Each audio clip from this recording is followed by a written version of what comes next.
Hello Focus friends, we've all been there at some time or other, on social media, maybe X, maybe Instagram, maybe it's TikTok, in that mode, scrolling, checking, scrolling some more, post after post, until we're bored, but we keep doing it anyway.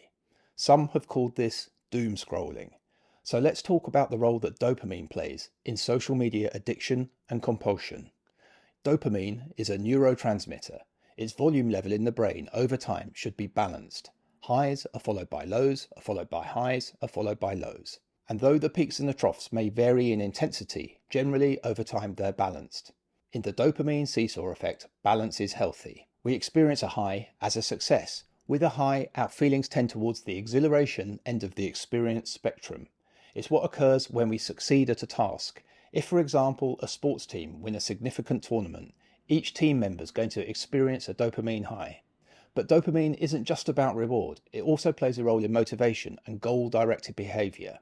We want to drive towards success. We want dopamine highs. Doomscrolling provides a small dopamine hit. We want that hit. But, and this is a big but, when the source of the hit is not of our own effort or creation, we're motivated to move in a direction running orthogonal to our life plans and goals. We're taken away from what we should be doing, and this is not a productive use of our time. We are, to put it bluntly, sending ourselves in completely the wrong direction.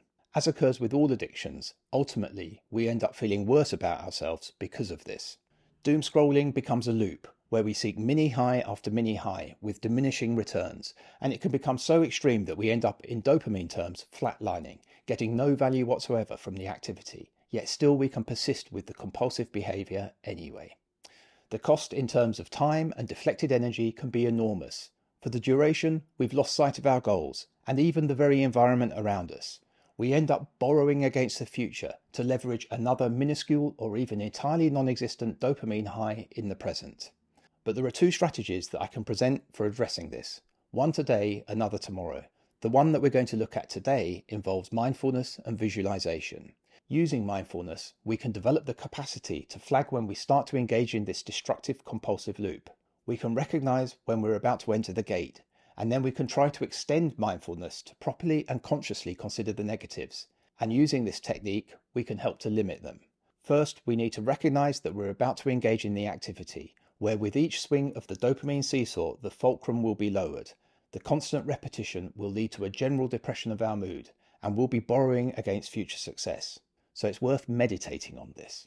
But also, we need to remember that the dopamine high is external and orthogonal to our plans, so we're pulling ourselves in the wrong direction, and this is not an effective use of our time. Lastly, we should remember that doomscrolling results in time crunch. We won't have enough time to deal effectively with what we need to get done. It's the exact opposite of what we're seeking to do with simple focus.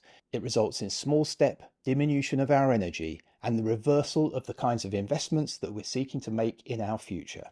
Tomorrow, we're going to look at an even more effective technique for dealing with social media addiction and doomscrolling.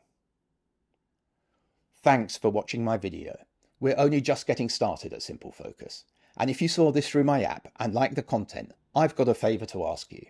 Please use the link in the text below this video and subscribe to my YouTube channel.